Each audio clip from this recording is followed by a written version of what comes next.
So I've been feeling this beautiful picture of Guru Ram Dass on the wall, and there's a line in the Siddhi Guru Granth Sahib, and there's a Shabd, Raj Yog Thagat Diya Guru Ram Das, and it means the throne of Raj Yog was bestowed upon Guru Ram Das. And when we tune in Kundalini Yoga, we tune in with the Adi Mantra Om Namo Gurudev Namo, and we talk about tuning into the golden chain that is held by Guru Ram Das. Well, in the journey of translating, I've had to really look at some of these questions more deeply, to try and get an understanding of them. And when you look in the Guru, there's this beautiful swaya towards the end of the Siddhi Guru Granth Sahib that praises every single Guru as a master of Raj Yoga. And this notion of Raj Yoga is actually a very ancient idea. So it's like I like to think of it as the Arthurian, the King Arthur tale is kind of the best tale I think we have in Western mythology to illustrate the concept of the Raj Yogi. So it's the king who's conscious, the king who's compassionate, the king who holds court in the round table, not where he's at the head. He's still holding the king, the space of the king. It's like King Arthur was never not the king, but he had this consciousness of brotherhood among the knights, and not that I'm a better person than you, that leadership is not about being better than someone else or knowing more, but having a realm of responsibility to bring people together. And so when we look through history, we find that in different ways, in different cultures, this idea of the person who cultivates royalty, which means I have mastery of the earth domain, I have mastery of wealth, I have mastery of politics, I have mastery of leadership.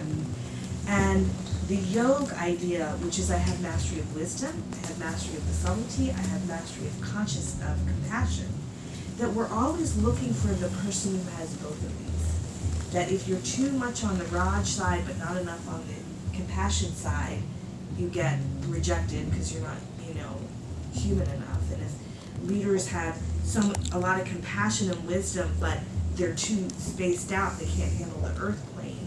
Like, neither of those are our ideal leader. The ideal leader is the Raj Yogi, the one who does both.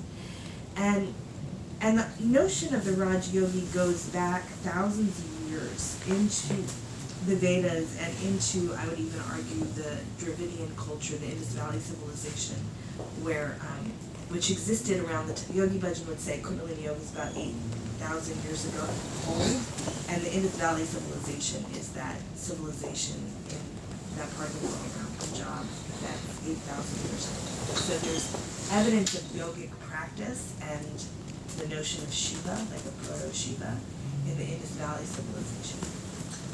So this ideal of the person who can cultivate both kind of is a very old historical idea that keeps reinventing and re-expressing. And one thing that the Siri Singh Sahib talked about is that Lord Krishna sat on the throne of Raj Yoga for a while, and then he left, and then it was given to Guru Ram Das. These are subtle, esoteric kinds of interpretations of Gurbani when we talk about Guru Ram Das sitting on the throne of Raj Yoga. But what I can say from my experience is that in the subtle space, not caught in time and space, there is a consciousness that presides over the yogis to help us cultivate these two aspects into a balance and a merger, heaven and earth, piti, Raj and Yoga.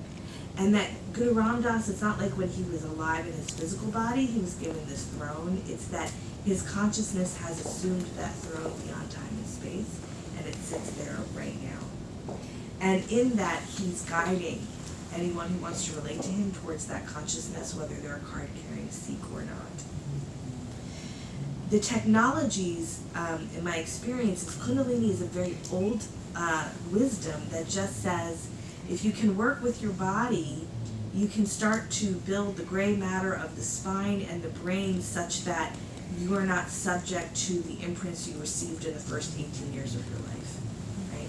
So from our first 18 years, we're taught a lot, and then as we get older, we have to sort out what was I taught that actually is helping me thrive, and what was I taught that I need to throw away. but without some kind of heating mechanism to literally get the neurons to release the imprint.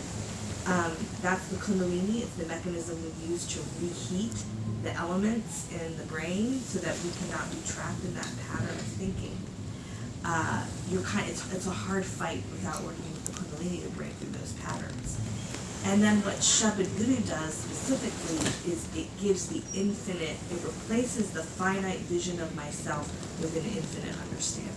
So when Sri Seva, such a beautiful story, was talking about the 108 Khanpats for her sister who committed suicide, that process reprinted her so deeply that she's got a different experience and understanding in a way of having mental health around what could have been a devastating familial genetic, into the future generations experience for her family. And this is what Shabd Guru gives us. And Sri Singhs have said, because of the need of the person to break out of the graveyard of their imprints into the light of their own divine reality, this is where all these technologies came, whether it's Raj Yoga, or Kundalini Yoga, or White Tantric Yoga, or Shabd Guru. They're all our attempt to sort of break through the imprints that limit us and get in touch with our the essence of ourselves, which is not limited. So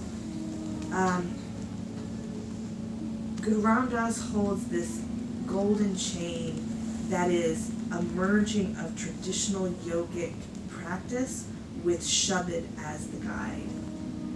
And it's not necessarily as a practitioner of Kundalini Yoga that you become a card-carrying Sikh. It is necessary that you develop a relationship with Shabd Guru. And the notion of becoming Khalsa, of taking Amrit or Sikh vows, is not about, oh, this is my Guru, and you don't get to, it's not like my personal territory. It's that I have chosen to become a custodian of this to protect it so it gets to the next generation.